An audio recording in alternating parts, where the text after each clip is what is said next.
রুমে আসলাম। আমি আগে থেকেই জানি আজও আমাকে সোফায় ঘুমাতে হবে। অনেক ক্লান্ত থাকায় বালিশ নিয়ে শুয়ে পড়লাম। কিছুক্ষণ বাদেই জান্নাত এসে আমাকে দেখে অনেক রেগে গেল। ওই, তুই আজ সোফায় কেন?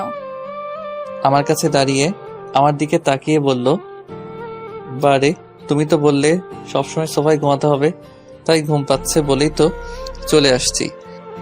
সরো, আমি আজ থেকে সোফায় ঘুমাবো। তুমি এখানে ঘুমাবে কেন? আমার ইচ্ছে তাই। কোনো সমস্যা? না, তুমি ঘুমাও, আমি বিছানায় ঘুমাবো। কথাগুলো বলে উঠে বিছানায় এসে পড়লাম। পিছনে পিছনে জান্নাতও আসলো। এসেই আমাকে জড়িয়ে ধরলো।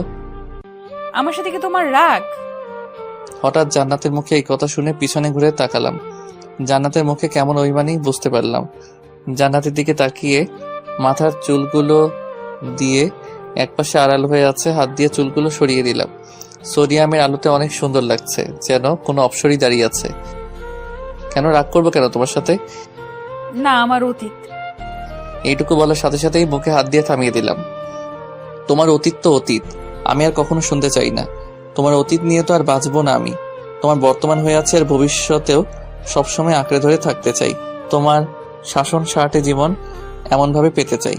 কি করবে না? আমার কথা শুনেই জান্নাত আমাকে জড়িয়ে ধরলো। আমিও জান্নাতকে বুকের মাঝে আগলে নিলাম। তুমি বললেও কি আমি মানবো নাকি? তোমার সবকিছুই তো আমাকে আগলে রাখতে হবে, অন্য কাউকে হতে দিব না। চলো ছাদে যাই। এখন ছাদে কেন? যাবে কিনা বল। যাচ্ছি, এত রাগ দেখাতে হয় সবসময়? জান্নাতকে নিয়ে ছাদে চলে আসলাম। অনেক অপূর্ব চাঁদের আলো। দুজনে হাত ধরে অনেক গল্প করলাম। আমাকে গান শোনালো। একসময় গান শেষ হলে আবার রুমে চলে আসলাম।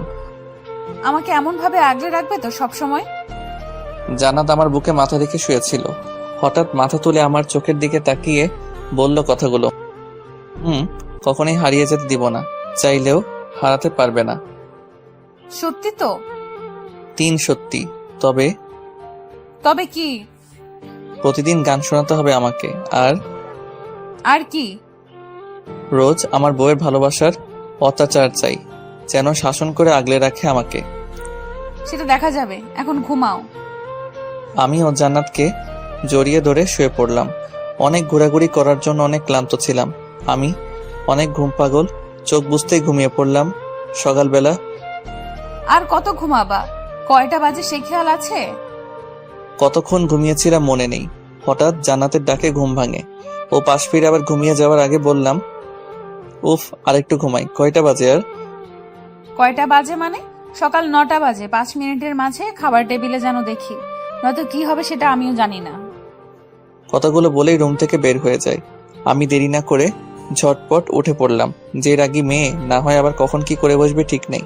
বইয়ের অত্যাচার শুরু হয়ে গেল, তবে সেটা ভালোবাসার আগলে রাখার। কথাগুলো মনে মনে বলেই রেডি হতে চলে গেলাম।